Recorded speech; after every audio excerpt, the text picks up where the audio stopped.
रेसू भी रह गया, रेसू तन्नू भाई। ये तो कहीं पापा मम्मी ने हमारा नहीं करा वेलकम। वेलकम ही वेलकम है रोज। नहीं चल रहा एकदम। हम तो कभी रहना बैग बजा दो।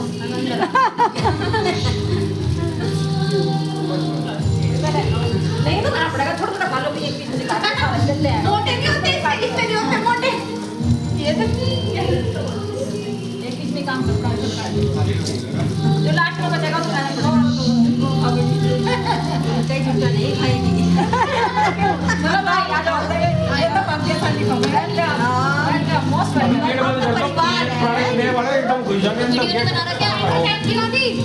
अभी के भी बना दो। मेरे में काले गोरे में बना देना। वैसे बना देंगे, बना दे सकती है। ये मम्मी की रुकी, मम्मी आ गई नहीं? एक मेरा आ जाओ आ जाओ आ जाओ आ जाओ। फ्रेंड्स, हम खड़े हैं दामाद जी के स्वागत में जो हमारे खाने वाले हैं। आज हमारे यहाँ कथा। ये हमारी भाभी जिनकी चर्चा से इनकी उम्र का पता नहीं चलता है। इनकी दो बेटियों की शादी हो चुकी है और ये है इनकी सिमरन, ये इन्हीं के नक्शे कदम पे चल रही है। तो दिखाते हैं आपको अपनी हैप्पी फैमिली और आने वाले हमारे दामाद जी मिलाएंगे पूरी फैमिली से। ये हमारी माता जी, हमारी मम्मी।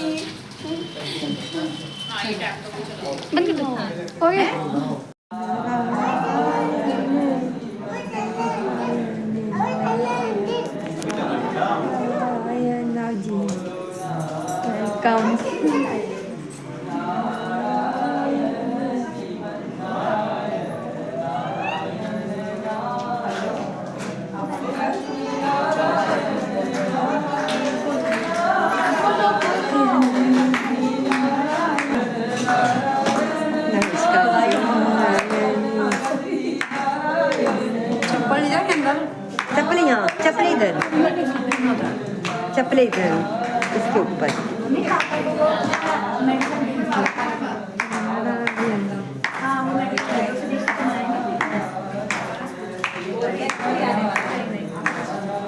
आ जाओ।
इधर वो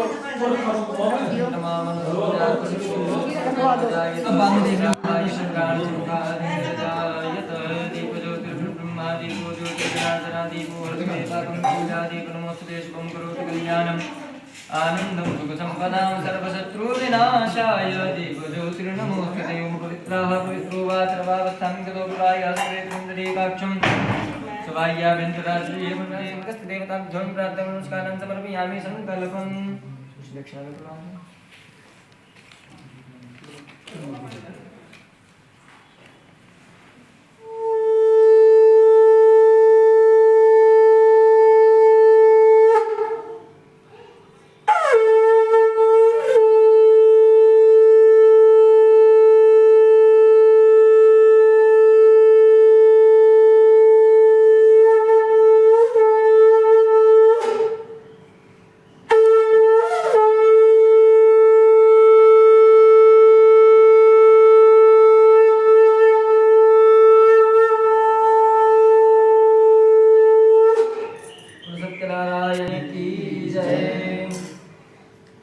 नमस्कृत्यं नरं चैव नारायण श्रीमन्नारायण नारायण नारायण बोलो नारायण भज मन नारायण श्रीमन्नारायण नारायण नारायण ओ लक्ष्मी नारायण नारायण नारायण लक्ष्मी नारायण नारायण नारायण बदरी नारायण नारायण नारायण बदरी नारायण नारायण नारायण नारायण श्रीमन नारायण भज मन नारायण नारायण नारायण लक्ष्मी नारायण नारायण नारायण नारायण भगवान की जय। शौनकादि 88,000 ऋषियों ने पुराणों के वक्ता श्री सूत जी से निश्चय पूर्वक होकर के पूछा कि हे प्रभु, इस कलयुग में वेद विद्या रहित मनुष्यों को मुक्ति किस प्रकार मिलेगी तथा उनका उद्धार कैसे होगा। सूत जी महाराज कहने लगे, एकदा नारदो योगी परानुग्रह कांक्षी पर्यटन विविधान लोकान मृत्यु लोकाम उपागतः। कि एक समय नारद मुनि परोपकार की इच्छा से अनेक लोकों में भ्रमण करते हुए इस मृत्यु लोक में आ गए, जहाँ पर हम इस समय रह रहे हैं। इसे मृत्यु लोक भी कहा जाता है। यहाँ आकर के नारद जी ने देखा हर व्यक्ति अपने दुखों के कारण दुखी हो रहा है, अपने कर्मों के कारण यहाँ दुख भोग रहा है। नारद जी ने सोचा इनकी तो बड़ी भारी दुर्गति हो रही है, और इन्होंने कहा थोड़े से ही प्रयत्न से कैसे दुख दूर हो सकता है, क्योंकि कलयुग का व्यक्ति ना तो ज्यादा समय दे सकता भगवान की पूजा में और ना इतने बड़े बड़े यज्ञ करवा सकता। थोड़े से ही प्रयत्न से इनका दुख कैसे दूर हो सके। नारद जी को इस बात में लेकर के मन में बड़ी चिंता हुई। तो नारद जी घूमते घूमते हुए विष्णु लोक में पहुंचे, जहाँ शुक्ल वर्ण वाले चतुर्भुज शंख चक्र पदा शोभित नारायण को देखकर स्तुति करने लगे कि वंशी विभूषित करानम नील दावास शंख चक्रम सकरीट कुंडलम सपीत वस्त्रम सरिसेरुहेक्षणम सहार वक्षस्थलकोस्तुभश्रियम नमामि विष्णुं शिरसा चतुर्भुजम्। जहाँ शुक्ल वर्ण वाले चतुर्भुज शंख चक्र गदा पद्म से शोभित नारायण को देख करके श्री नारद जी महाराज स्तुति करने लगे कि हे प्रभु, देवों के देव स्वामी भगवान, आप वाणी और मन से परे हैं, आपको प्रणाम है। आपके अनेक रूप हैं, आपकी शक्ति अनंत है, आप आदि मध्य और अंत से रहित हैं। आपका ना आदि है, ना अंत है और ना मध्य है। आप सबसे क्या हो? रहित हो। आप बताओगे तभी मैं आपको यथाचित उत्तर दूंगा। नारद जी कहने लगे, और वहां जितने मनुष्य हैं सब अनेक प्रकार के क्लेश से युक्त हैं और नाना प्रकार की योनि में जन्म लेकर पाप कर्म में लीन हैं। समत पुण्या पच्यते पाप कर्म भी लघु पाये न तत्वत। इसलिए हे भवभयहारी भगवान, कोई ऐसा उपाय बताओ जिससे उन प्राणियों का दुख छूट जाए। यदि आप मुझ पर कृपा करते हो तो कहिए, क्योंकि मैं जानता हूँ दीन दयाल बिरद संभारी और हरहु नाथ मम संकट भारी। आप तो दीनों पर कृपा करने वाले हैं, और मेरा जो मुझ पर इस समय संकट आया है, हरहु नाथ मम संकट भारी, आप उसे हरने की कृपा करें। भगवान कहने लगे, नारद जी तुमने तो बहुत अच्छी बात। व्रत सत्यनारायण विष्णु भगवान तथा व्रत पूजन, जो मनुष्य इस व्रत को धारण करेगा वह मनुष्य सब दुख से छूट जाएगा, सुख प्राप्त करेगा और अंत में मोक्ष को प्राप्त होगा, इसमें कोई संदेह नहीं है। भगवान का वचन सुनकर नारद जी कहने लगे, हे जनार्दन, इस व्रत का क्या फल है, क्या विधि है, कब करना चाहिए, तो आगे प्रचलन में चलाऊं, अन्यथा मैं भी सुन करके अपने घर बैठ जाऊंगा। तो भगवान ने कहा, यह व्रत सौभाग्य, संतति तथा सर्वत्र विजय प्राप्त कराने वाला है और किसी भी दिन यह व्रत भक्ति और श्रद्धा पूर्वक किया जा सकता है। इस व्रत में अपने श्लोक में स्पष्ट रूप से कह रहे हैं कि तत्सर्वम विस्तरात् ब्रूहि का फल, गऊ का दूध, गेहूं का आटा जिसमें चीनी मिश्रित हो, यदि किसी के घर में गेहूं का आटा ना हो तो चावल के आटे में चीनी मिश्रित करके गुड़ मिलाकर चूर्ण बना लें और सब पदार्थ को एकत्रित करके भगवान को अर्पण करें। फिर ब्राह्मण तथा पुस्तक का पूजन कर बंधुजनों के साथ कथा का श्रवण करें। तत्पश्चात बंधुजनों के साथ भोग इत्यादि लगा करके प्रसाद पावें और प्रसाद पाकर को भगवान का नाम लेते हुए ही अपने घर को प्रस्थान करें। बोलो सत्यनारायण भगवान। इस वाइस कलयुग में कुछ भी नहीं है। तो सूत जी महाराज कहने लगे, नारद से व्रत काल विधि और महात्मा कहकर आगे सर्वप्रथम इस सत्यनारायण व्रत करने वाले के संबंध में कथन करता हूँ। सुंदर काशीपुरी में एक अति निर्धन ब्राह्मण रहता था, जो भूख प्यास से व्याकुल नित्य पृथ्वी पर घूमता। दुखित ब्राह्मण को देखकर भगवान को दया आ गई, क्योंकि भगवान को ब्राह्मण अधिक प्रिय है। और ये भगवान बात रामायण में भी कह रहे हैं, ये जग में अद्भुत प्रसंग है, मम द्विज एक विशेष अंग है। ब्राह्मणों से प्रेम करने वाले भगवान को तो सब मनुष्य से ही प्रेम है। भगवान ने एक वृद्ध ब्राह्मण का रूप धारण कर उसी दुखी ब्राह्मण से आदर पूर्वक जाकर के पूछा, हे ब्राह्मण, आप किस लिए दुखी होकर पृथ्वी पर घूमते हो? वह सब मुझसे कहो, मैं सुनना चाहता हूँ। ब्राह्मण बोला, महाराज मैं तो एक दरिद्र ब्राह्मण हूँ और भिक्षा के लिए नित्य पृथ्वी पर घूमता हूँ, और जो भिक्षा मिलती है इसी से मेरे घर का भरण पोषण सब चलता है, इसी से मेरे घर का पालन पोषण होता है। इसके अलावा मेरा और कुछ भी काम नहीं है।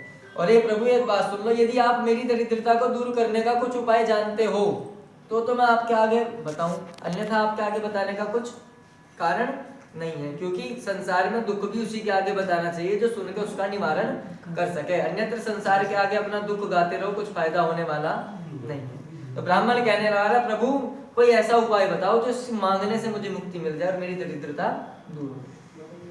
ब्राह्मण के प्रश्न का उत्तर देते हुए ब्राह्मण अर्थात भगवान बोले, हे ब्राह्मण देवता, आप भगवान सत्यनारायण का पूजन और व्रत करो, वह वांछित फल देने वाले हैं। हे ब्राह्मण, आप मेरी बात मानकर यह व्रत धारण करें, और जो मनुष्य इस व्रत को करता है वह सब दुख से छूटकर मुक्ति को प्राप्त होता है। वृद्ध ब्राह्मण रूपी भगवान अंत में व्रत का विधान बताकर अंतर ध्यान हो गए। ब्राह्मण देवता अपने मन में सोचने लगे कि वृद्ध ब्राह्मण ने तो बहुत विधि बतलाई, पंडित जी ने तो बहुत बड़ा सामान का पर्चा दे दिया, मेरे पे तो इतने पैसे भी नहीं, मैं कहाँ से इस सामान को इकट्ठा करूंगा, जो कुछ भिक्षा मिलती है उससे घर का भरण पोषण चलाता हूँ, कहाँ से इतना सामान लाऊंगा, कहाँ से पंडित जी की दक्षिणा दूंगा, तो क्या करूँ क्या ना करूँ। यह सोचते सोचते आज रात्रि में घर आकर लेट तो गया, पर उसे आज रात्रि में नींद नहीं आई। क्यों? मन में यही सोचता रहा, कब सुबह होगी, कब मैं भिक्षा के लिए संसार में जाऊंगा, कब मुझे भिक्षा मिलेगी, कब मेरे पास पैसे आएंगे, कब मैं पूजन का सामान लाऊंगा और कब मैं इस व्रत को करूंगा। और मन में सोचने लगा कि आज कल भिक्षा में जितना भी धन मिलेगा वो कहाँ दे दूंगा, सब भगवान की सेवा में लगा दूंगा। तो ब्राह्मण भिक्षा के लिए जब घर से बाहर निकला तो उस दिन भगवान की उस पर ऐसी कृपा हुई कि उसे बहुत सा धन हुआ, उसे बहुत सा धन मिला। क्यों? क्योंकि आज उसके मन में क्या विचार था, जितना धन मिलेगा कहाँ लगा दूंगा, भगवान की सेवा में लगा दूंगा। और जा पर कृपा हो गया और समस्त संपत्ति से पूर्ण हो गया। तब से वह ब्राह्मण बराबर हर महीने इस व्रत को करने लगा, और इस प्रकार उस व्रत उत्तम व्रत ब्राह्मण ने सत्यनारायण का पूजन करा। इससे वह ब्राह्मण सब पापों से छूटकर अंत में भी कहा गया, मोक्ष को पाया। इस प्रकार जो मनुष्य इस ब्राह्मण की भांति सत्यनारायण का व्रत करेंगे वह संपूर्ण दुखों से छूटकर मोक्ष को प्राप्त होंगे। सुनकर के तो उस ब्राह्मण ने इस व्रत को करा, परंतु उस ब्राह्मण को देख करके आगे कलयुग में इसकी प्रथा किस प्रकार चली, सत्यनारायण कथा की आगे किसने इस व्रत को करा, वह भी हमें बताने की कृपा करो। तब सूत जी महाराज कहने लगे, ऋषियों सुनो, ब्राह्मण से सुनकर जिसने इस व्रत को करा वह भी तुमसे कहता हूँ, पर शर्त एक है, ध्यान देकर सुनो, क्योंकि जब तक कथा में ध्यान नहीं होगा कथा सुनने का कोई और मैं आज तक भी लकड़ी काटता रह गया, और इस ब्राह्मण के पास इतना धन कहाँ से आ गया, आज इससे पूछ करके मैं जाऊंगा। अपनी लकड़ियों का जो बोझा सिर पर रखा था उसे वहीं रख दिया और वहीं बाहर बैठ गया। ब्राह्मण ने व्रत पूजन सारा करा, बाद में प्रसाद देता देता इस लकड़ी बेचने वाले के पास भी आ गया। और जैसे ही वह ब्राह्मण इसे प्रसाद देने लगा, ब्राह्मण ने लक्कड़हारे से कहा कि लो प्रसाद लो। लक्कड़हारे ने कहा प्रसाद तो लूंगा ही, पर पहले आप मुझे बताओ आपके पास इतना धन कहाँ से आया, इतना धन ऐश्वर्य इतनी संपत्ति, आज आप तो भिखारी थे, भीख मांगते थे और आज आपके महल खड़े हैं, इतना धन कहाँ से आया। तो कहा, ब्राह्मण ने कहा कि सुनो, ये जो तुम इतनी मेरी संपत्ति देख रहे हो, इतना सब कुछ देख रहे हो, ये सब भगवान सत्यनारायण के पूजन से ही मुझे प्राप्त हुआ है। यह श्री सत्यनारायण का पूजन मैं कर रहा हूँ। ये प्रभु इस प्रकार दीन दयाल हैं कि वंचित फल को प्रदान करने वाले हैं, और ये मेरे यहाँ तो तुमने धन धान्य देखा, ये सब भगवान की कृपा से है। ब्राह्मण के मुख से इस प्रकार सुनकर लक्कड़हारा बहुत प्रसन्न हुआ और भगवान का प्रसाद पाकर जल पीकर नगर को प्रस्थान करा। लक्कड़हारे मार्ग में अपने मन से चिंतन करके यह संकल्प किया कि आज जो कुछ भी लकड़ी बेचने पर मिलेगा उसे क्या करूंगा, सब भगवान की पूजा में लगा दूंगा, जितना भी धन मिलेगा। तो इस प्रकार मन में सोचकर लकड़ी का बोझ सिर पर रखकर चला। भगवान की कृपा से उस दिन लक्कड़हारा लकड़ी का बोझ लिए हुए उस स्थान पर पहुंचा जहाँ बहुत धनी लोग रहते थे। उसे लकड़ियों का दाम पहले दिनों से आज क्या मिला, 2 गुना मिला, 4 गुना मिला। तत्पश्चात लक्कड़हारे ने प्रसन्न हृदय से पक्के केले के फल, शक्कर, घी, दूध और गेहूं का आटा मोल लिया। इसके बाद घर पहुंचकर उसने बंधुजनों के साथ ब्राह्मण को बुलाकर विधि पूर्वक सत्यनारायण का पूजन करा, जिसके प्रभाव से लक्कड़हारा धन पुत्र को प्राप्त हुआ और भगवान का पूजन करके वहीं बैठकर गाता था, बोलो सच्चिदानंद भगवान की। वहीं भगवान का कीर्तन करता, श्री कृष्ण गोविंद हरे मुरारी, हे नाथ नारायण वासुदेवा, हे नाथ नारायण वासुदेवा, हे नाथ नारायण वासुदेवा, हे नाथ नारायण वासुदेवा, श्री कृष्ण गोविंद हरे मुरारी, हे नाथ नारायण वासुदेवा। वासुदेव भगवान की जय हो। महाराज कहने लगे, ब्राह्मण और लक्कड़हारे की कथा कह चुका, अब जिसने इस व्रत को करा है वह कह रहा हूँ, ध्यान से सुनो कि प्राचीन समय में उल्कामुक नाम का राजा, वह राजा जितेंद्रिय सत्यवादी, देव मंदिर में प्रतिदिन जाने वाला, देवालय में जाकर ब्राह्मणों को इतना दान देता था कि ब्राह्मण संतुष्ट हो जाते थे। उल्कामुक राजा की पत्नी कमल के तुल्य मुख वाली सती थी और एक समय में भद्रशिला नदी के किनारे अपने पति उल्कामुक राजा के साथ सत्यनारायण का पूजन कर रही। इसी समय वहां पर एक साधु नाम का, बोलो सत्यनारायण भगवान की। इसी समय वहां एक साधु नाम का वैश्य आया कि भद्रशिला नदी तीरे सत्यस्य प्रथमाचरे एतस्मिन्नन्तरे तत्र साधुरेक समागत वनिज्यार्थं बहुधनैर्गणैः परिपूरिता। जब वहां साधु नाम का वैश्य आया, जिसका नाम तो साधु था और जाति से वो क्या था, वैश्य यानी कि बनिया था, वहीं आकर बैठ गया। उसने राजा को व्रत पूजन करते देखा तो साधु नाम के बनिए ने राजा के पास जाकर पूछा, भक्ति से आप ये क्या कर रहे हैं और किस लिए कर रहे हैं? पहले तो ये बताओ किस लिए कर रहे हो। क्यों? क्योंकि आप नगर के राजा हो तो पैसे की आपके पास कमी नहीं है, तो सही बात है, आप पैसे के लिए नहीं कर रहे। पत्नी आपके बराबर में बैठी है तो आप विवाह के लिए भी इस व्रत को, प्रभु हमारे यहाँ सब कुछ है, बंधुओं के सहित इस पूजन का अर्थ है कि मेरे पास राज्य संपदा सब कुछ है, पर मेरे यहाँ कोई संतान बोलो नहीं, और मैं संतान की प्राप्ति के लिए इस व्रत को कर रहा हूँ।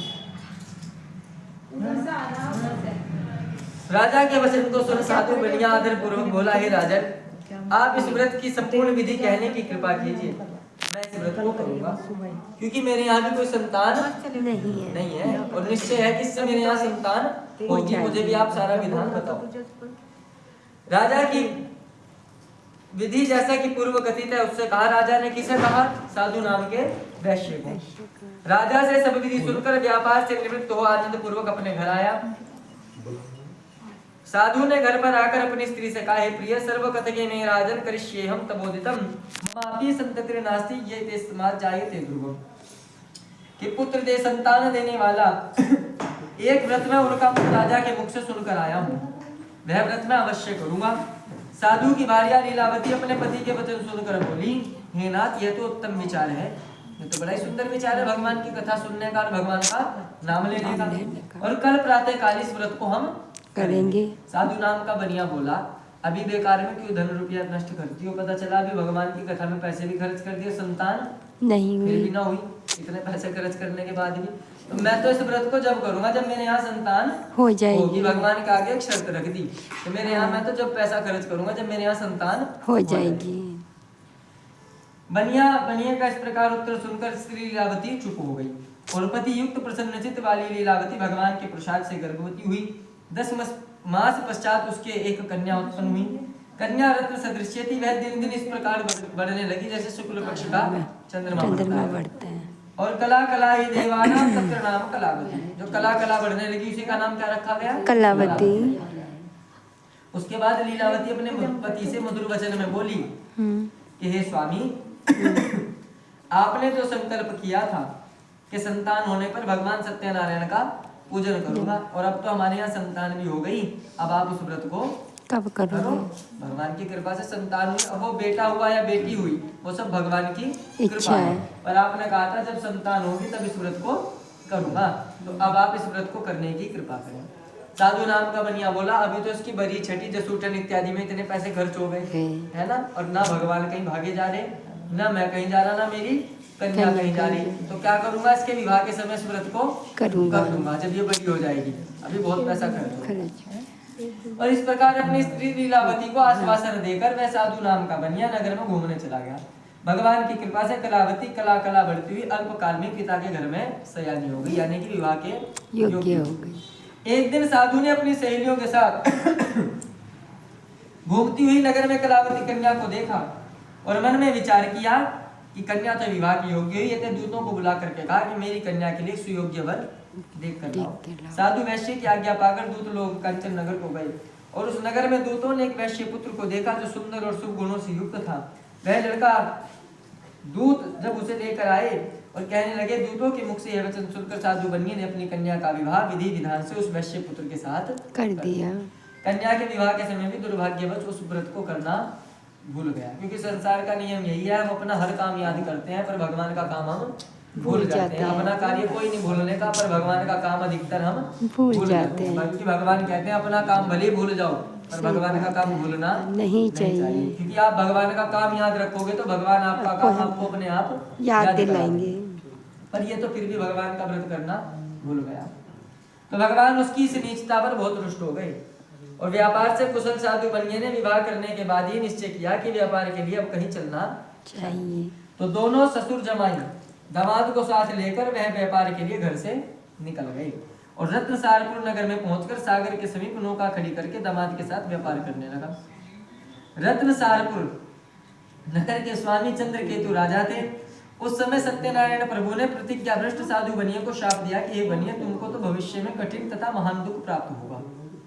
सत्यनारायण स्वामी ने जब साधु को शाप देकर यह उपाय किया कि एक दिन दो चोर राजा का बहुत सा धन चुराकर भागे जा रहे थे और राजा के चोर जब धन भाग रहे थे वो चुरा करके राजा का, तो चोरों ने देखा पीछे सिपाही लगे हुए हैं और सिपाही हमें क्या करेंगे? पकड़ लेंगे। ये सब भगवान की माया थी। चोरों ने वो धन कहाँ रख दिया?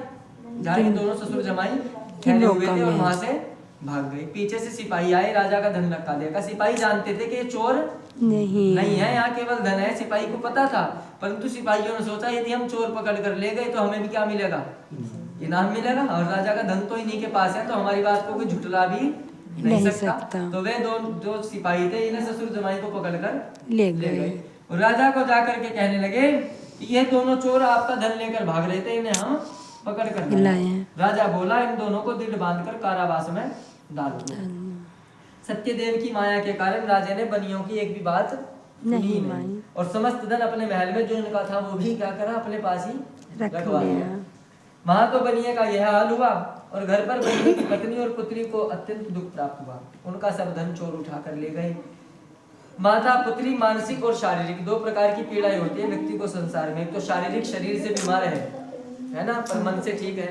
एक आप देखते हो किसी व्यक्ति को शरीर से तो बिल्कुल ठीक है, लेकिन मानसिक दिक्कतें उसे बनी रहती है, चिंताओं में घिरा रहता है। तो कहा गया इन्हें तो शारीरिक और मानसिक दोनों ही तरह की कठिनाइयां झेलनी पड़ी। कष्ट से पीड़ित हो गई, भूख और प्यास से तड़पने लगी, अंत में घर घर भिक्षा मांगने की इनकी स्थिति आ गई। एक दिन भूख से पीड़ित होकर कलावती कन्या एक ब्राह्मण के घर में पहुंची। वहां पर उसने देखा कि सत्यनारायण का पूजन हो रहा है। उस स्थान पर बैठ गई, कथा सुनकर भगवान की बहुत विनती की और इसके बाद प्रसाद खाकर बहुत रात बीतने पर अपने घर वापस आई। लीलावती क्रोध से बोली, हे पुत्री, इतनी रात तक कहाँ रही है? तेरे मन में क्या है? कहाँ घूम रही थी अब तक? तो कलावती बोली, माँ मैं कहीं नहीं थी और मैं तो एक ब्राह्मण के घर में गई थी और ये देखो प्रसाद लेकर आई और वहीं बैठकर मैंने भगवान की कथा सुनी, भगवान का कीर्तन करा और विनती करी कि मेरे पति और पिताजी शीघ्र ही घर आ जाए। जब यह बात सुनी, पूजन दुख से मुक्त करने वाला, वांछित फल को देने वाला है, तो लीलावती कन्या का वचन सुनकर भगवान का व्रत करने के लिए उद्यत हो गई। सोचने लगी हमने भी इस व्रत को करने का संकल्प करा था पर नहीं करा, क्या पता इसी कारण से हमारे घर में दुख आ रहा हो। और तू पूजन की सामग्री एकत्रित कर आज सत्यनारायण का पूजन करेंगे। बंधु तथा स्वजनों के सहित उस स्त्री ने सत्यनारायण का पूजन करा और प्रभु से प्रार्थना करी कि हे भगवान, यदि मेरे पति और दामाद शीघ्र आवेंगे तो फिर आपका व्रत करूंगी। एक व्रत तो जो पहले संकल्प करा था वो आज पूर्ण करा और एक व्रत करते ही सार क्या करा, एक संकल्प और कर लिया कि मेरे पति और दामाद घर आ जाए, हम फिर इस व्रत को क्या करेंगे, हम फिर करेंगे। भगवान इस प्रकार लीलावती के व्रत और पूजन से, प्रार्थना से भगवान प्रसन्न हो गए और राजा चंद्रकेतु राजा से स्वप्न में कहा कि राजन, प्रातः काल उन दोनों बनियों को कारागार से मुक्त कर दो और जो कुछ तुमने उनका धन लिया है वो उन्हें वापस कर दो। यदि ऐसा नहीं करोगे तो तेरा राज्य, पुत्र, पौत्र आदि सब कुछ क्या करूंगा, नष्ट कर दूंगा। इस प्रकार स्वप्न में राजा से कहकर भगवान अंतर ध्यान हो गए। राजा प्रातः काल अपने प्रियजनों के साथ सभा में बैठकर रात्रि का स्वप्न सुनाया, क्योंकि एक राजा ऐसा होता है वो अकेला कभी भी कुछ फैसला नहीं ले सकता। तो राजा ने यह बात अपनी सभा में सुनाई, सभा में सबसे आज्ञा ली, फिर राजा ने उन दोनों को कारागार से मुक्त करवाया और राजा की आज्ञा पाकर दूत लोगों ने कारागार से दोनों को निकालकर राजा के सामने उपस्थित करा। विनय पूर्वक राजा से कहा, हे राजन, हम बंधन से मुक्त करके दोनों बनियों को ले आए हैं। इसके बाद दोनों ने राजा चंद्रकेतु को दंडवत प्रणाम करा और अपना पूर्व वृत्तांत सोचकर भय से व्याकुल हो मौन रहे। वे भयभीत इसलिए थे। अब राजा ने दोनों बनियों की ओर देखकर कहा कि जो कुछ तुमको दुख प्राप्त हुआ उसका कारण भगवान है, मैं नहीं हूँ। तुमने कभी कुछ संकल्प करा होगा जिसे तुम करने में क्या रहे, असमर्थ रहे। तुम भगवान का भजन नहीं कर पाए, कीर्तन नहीं कर पाए, कथा नहीं करवा पाए, इसके कारण ही तुम्हें क्या हुआ, दुख झेलना पड़ा। पर अब तुम्हें कोई भय नहीं है, निर्भय हो जाओ। इतना कहने के बाद राजा ने उनकी हथकड़ी कटवा दी और उनका जितना धन लिया था उससे 4 गुना धन दे करके इस प्रकार उन्हें उनके घर की ओर रवाना करा। और वह भी, अब आपका आदेश है तो हम घर जा रहे हैं, राजा को कहकर इस प्रकार कहकर दोनों अपने घर के लिए प्रस्थान करा। बोलो सत्यनारायण भगवान की जय। सुरकादि ऋषियों से कहते हैं कि ऋषियों साधु बनिया यात्रा से पूर्व मंगल कृत्य करके ब्राह्मणों को धन देकर अपने रत्नपुर नगर को चला। जब बनिया कुछ मार्ग चला तो भगवान ने मन में सोचा इसकी परीक्षा ले ली जाए। अब भी देखो इसका मन कैसा है, अब इसके मन में छल कपटी भरा है या कुछ थोड़ा बहुत शांत हुआ है या नहीं। तो भगवान ने क्या करा, एक दंडी स्वामी का रूप धारण करा। यही ये साधु बनिया और इसका दामाद बैठे हुए थे नदी किनारे अपनी नावों को खड़ी करके। तो दंडी स्वामी का रूप धारण करके साधु बनिए से भगवान ने प्रश्न करा कि तुम्हारी नौका में, बोलो तुम्हारी नौका में क्या है। तो धन के मद में चूर हुए, यानी कि धन के नशे में। और नशा किसी भी प्रकार का हो, नशे में व्यक्ति क्या हो जाता है, पागल हो जाता है, उसे कुछ भी पता नहीं होता, वो किसी भी चीज का नशा हो सकता है। तो बनिया कौन से नशे में चूर था, धन के नशे में चूर था। इसने भगवान को कहा, क्यों पूछ रहे हो, क्या मेरी नाव में से कुछ पैसे लेने की इच्छा है, पर मेरी नाव में तो क्या है, बेल पत्ता नहीं भरे हुए हैं, इसके अलावा कुछ भी नहीं है। भगवान ने कहा तुम्हारा वचन सत्य हो तथास्तु। इतना कहकर भगवान दूर चले गए। और थोड़ी देर में साधु बनिया ने क्या देखा, नाव को हल्की उल्टी हुई देखकर उसमें क्या देखा, क्या भरे थे, बेल पत्ता आदि भरे थे, उसमें और कुछ भी नहीं था। यह देखकर साधु नाम का बनिया बेहोश होकर पृथ्वी पर गिर गया। तो यहाँ भगवान ने श्राप दिया, भगवान ने उसे श्राप नहीं दिया। भगवान ने क्या कहा, तेरा वचन सत्य हो। इसलिए कभी भी भगवान को नहीं कहना चाहिए भगवान आपने हमें कुछ नहीं दिया। कभी भगवान तथास्तु भी कह देते हैं। हाँ। भगवान को हमेशा कहना चाहिए भगवान आपने हमें बहुत कुछ दिया, आपकी मेरा आपकी कृपा से सब काम हो रहा है। करते हो तुम कन्हैया मेरा नाम हो रहा है। करते हो तुम कन्हैया मेरा नाम हो रहा है। मेरा आपकी कृपा से सब काम हो रहा है।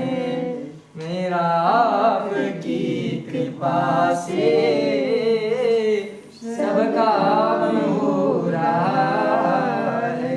तो हमेशा भगवान को कहना चाहिए प्रभु आपने हमें बहुत कुछ दिया है। और थोड़ी दूर जाकर के बस जो दंडी स्वामी थे थोड़ी दूर जाकर क्या हुआ, बैठ गए।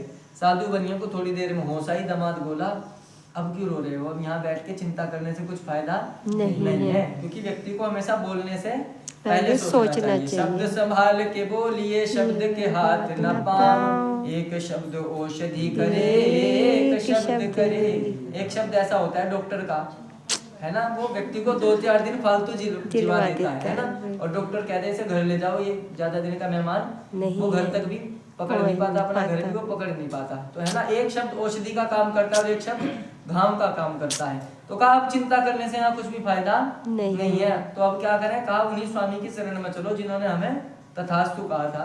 तो वहीं दोनों साधु नाम का बनिया और दामाद वहीं पहुंचे और कहने लगे हे दंडी स्वामी की शरण में जाकर उनसे क्षमा मांगी। कहने लगे कि मैंने आपके समीप जो झूठ बोलने का अपराध करा था आप उसे क्षमा करो, क्योंकि आप क्षमा करने योग्य हो। और क्षमा शस्त्रम करे यस्य दुर्जने किम करिष्यसि। क्षमा एक ऐसा शस्त्र है संसार में कि आपका कोई कितना ही बड़ा दुश्मन हो, आप उससे जाके पहले क्षमा मांग लो, वो आपका कुछ भी बिगाड़ नहीं सकता। क्षमा सबसे बड़ा शस्त्र है इस संसार में। तो कहा आप क्षमा करो। तो भगवान ने कहा हे साधु रो मत, तुमने पूजा करने का वादा किया था किंतु अभी तक नहीं करा, इसलिए हे मूर्ख मेरी ही आज्ञा से बार बार तुमको दुख प्राप्त हुआ। दंडी स्वामी का कथन सुनकर साधु बनिया स्तुति करता है और कहा भगवान आपकी माया से तो ब्रह्मा इत्यादि देवता भी मोहित है, मैं तो फिर भी एक साधु नाम का बनिया हूँ, आपसे तो ब्रह्मा इत्यादि देवता नहीं बच पाए, और मुझे क्षमा करो और मेरी नाव में पहले के समान धन भर दो और मैं अपने वैभव के अनुसार आपका पूजन करूंगा। साधु बनिया से बोला ऐसा कहकर दंडू स्वामी ने बनिए को वर दिया कि तुम्हारा मनोरथ सिद्ध हो अर्थात तुम्हारा द्रव्य तुम्हें वापिस मिल जाए। इस प्रकार वांछित फल देकर दंडी स्वरूप भगवान वहीं पर दृश्य हो गए।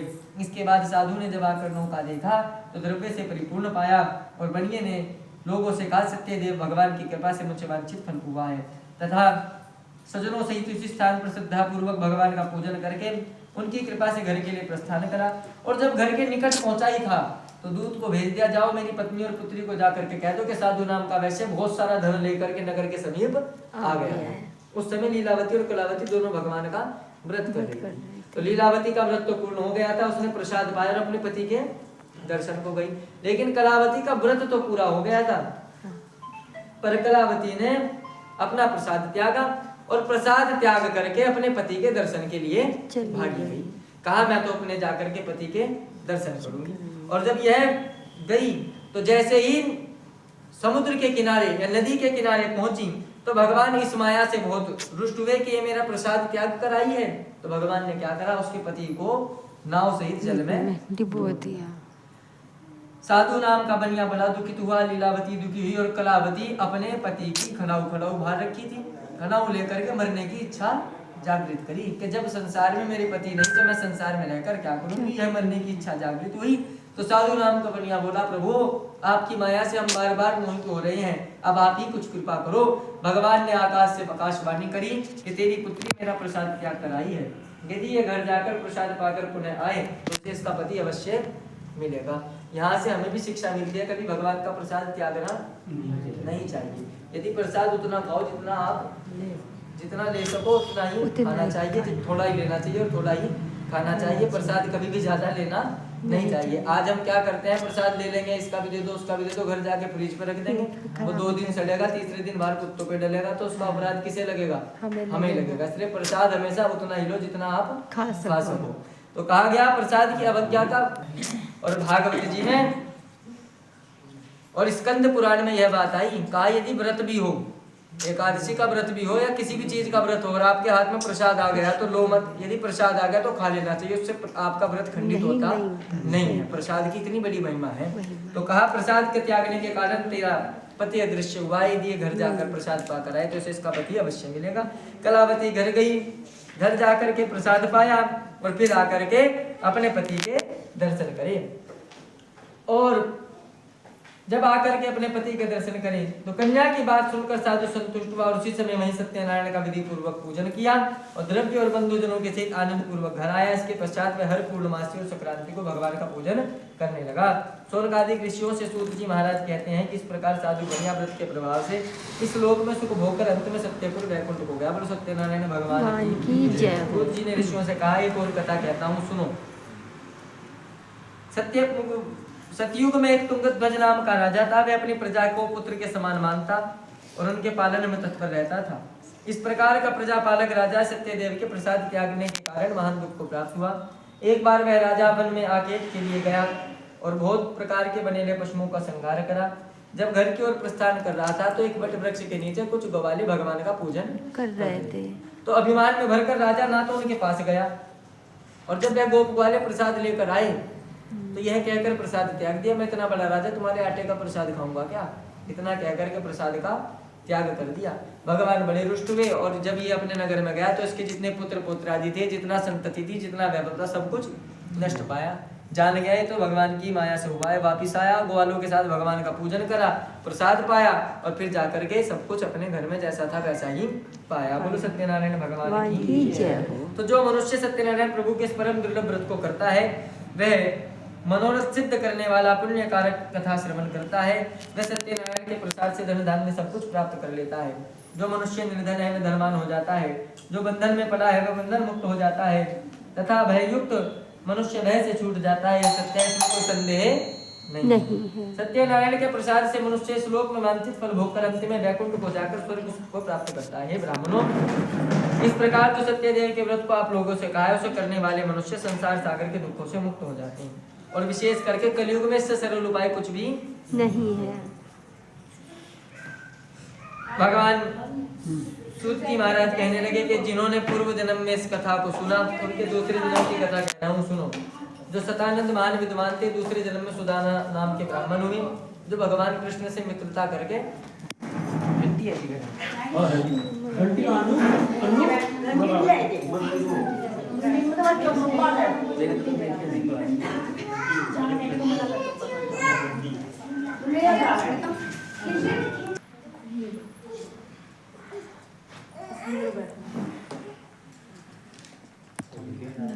तो पूजा का काम ही कर रही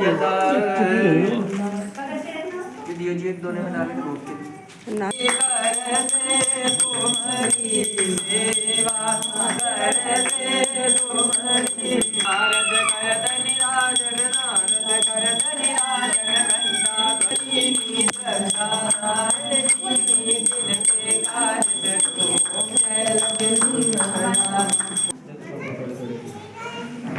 लो भाई फूल ले लो